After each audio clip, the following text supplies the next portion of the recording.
Hyper సిరీస్లో second episode hyper glycaemia. Sugar పెరిగితే పరిస్థితి ఏంటి ఇప్పుడు తెలుసుకుందాం.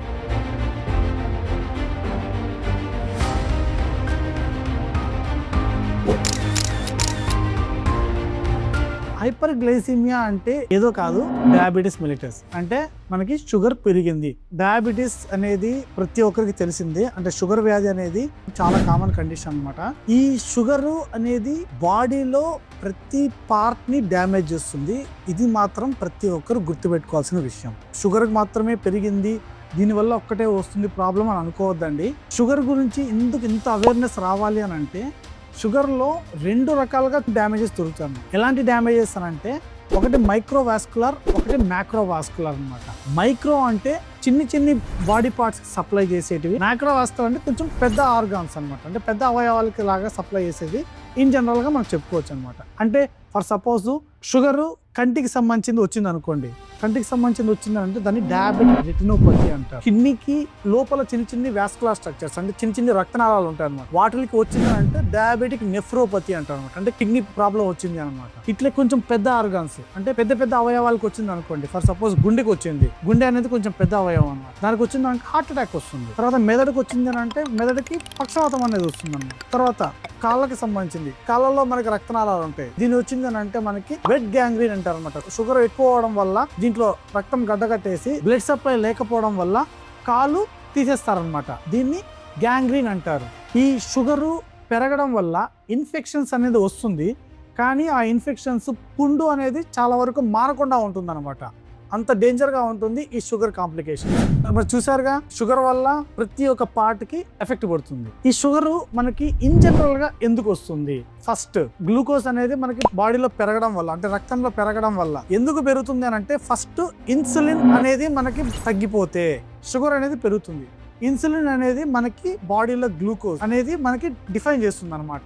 ఇన్సులిన్ అనేది కరెక్ట్ లెవెల్లో ఉంటే మనకి గ్లూకోజ్ కూడా అంత కరెక్ట్ లెవెల్లో ఉంటుంది. ఇప్పుడు ఇన్సులిన్ తగ్గింది అనుకోండి, గ్లూకోజ్ అనేది పెరుగుతుంది అనమాట. తర్వాత మన లివర్ అనేది గ్లూకోజ్ ని ఎక్కువ ప్రొడక్ట్ చేస్తే అప్పుడు కూడా మన బ్లడ్ లో షుగర్స్ పెరుగుతుంది. తర్వాత మజిల్స్, కండరాలు అనేది మన గ్లూకోజ్ ని తీసుకోకపోతే అప్పుడు కూడా మనకి షుగర్స్ అనేది పెరుగుతుంది అనమాట.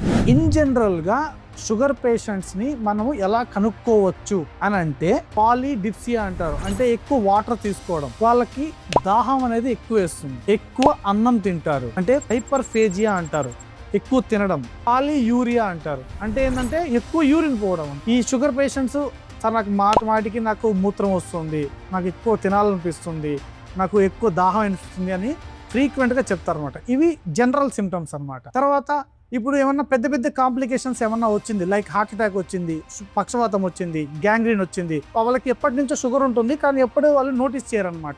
పేషెంట్కి ఫర్ సపోజ్ ఇన్ఫెక్షన్ వచ్చింది, మనం షుగర్ టెస్ట్ చేసాం, వాళ్ళకి 400 వచ్చింది అనుకోండి.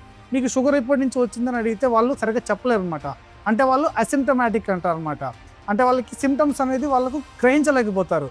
వాళ్ళకి చిన్నవి జరుగుతూ ఉన్నా కూడా వాళ్ళకి అవేర్ ఉండదు అనమాట. అంటే నాకు షుగర్ వచ్చిందని వాళ్ళు అనుకోరు. ఫర్ సపోజ్ హార్ట్ అటాక్ వచ్చినప్పుడు కానీ, లేకపోతే ఏదైనా ప్రాబ్లం వచ్చినప్పుడు మాత్రమే వాళ్ళు హాస్పిటల్కి వచ్చినప్పుడు మనం చెక్ చేసినప్పుడు వాళ్ళకి ఎక్కువ వస్తుంది అనమాట షుగర్స్. మెయిన్గా నా సజెషన్ ఏంటి అంటే, ప్రతి ఒక్కరూ టార్గెట్ లెవెల్స్ అనేది మెయింటైన్ చేయడం చాలా ఉత్తమం. ఎందుకు అనంటే, ఇప్పుడు షుగర్ 400, 500 ఉన్నప్పుడు వాళ్ళు డాక్టర్ దగ్గరకు వెళ్తారు, టాబ్లెట్స్ అనేది వేసుకుంటారు. కొంతమందికి స్కిప్ చేయడం అనేది స్టార్ట్ చేస్తారు అనమాట. వాళ్ళు సరిగ్గా టాబ్లెట్స్ వేసుకోరు, 2 రోజులకు ఒకసారి, 3 రోజులకు ఒకసారి. కానీ జ్వరం కానీ లేకపోతే ఏదన్నా కండిషన్ కానీ వాళ్ళకి ఎక్కువైంది అని అన్నప్పుడు మాత్రము వాళ్ళకి షుగర్స్ అనేది ఒక రేంజ్లో పెరిగిపోతుంది. అప్పుడు మనము ఇన్సులిన్ అనేది వాళ్ళకి ఇవ్వాల్సి వస్తుంది అనమాట. కాబట్టి నా మెయిన్ సజెషన్ ఏంటి అని అంటే, ఫస్ట్ ప్రతి ఒక్కరు షుగర్స్ ని వాళ్ళ అప్రాప్రియేట్ రేంజ్ లో అనేది వాళ్ళు మెయింటైన్ చేయాలి. ఏది అని అంటే, fasting sugar, post lunch sugar అంటారు.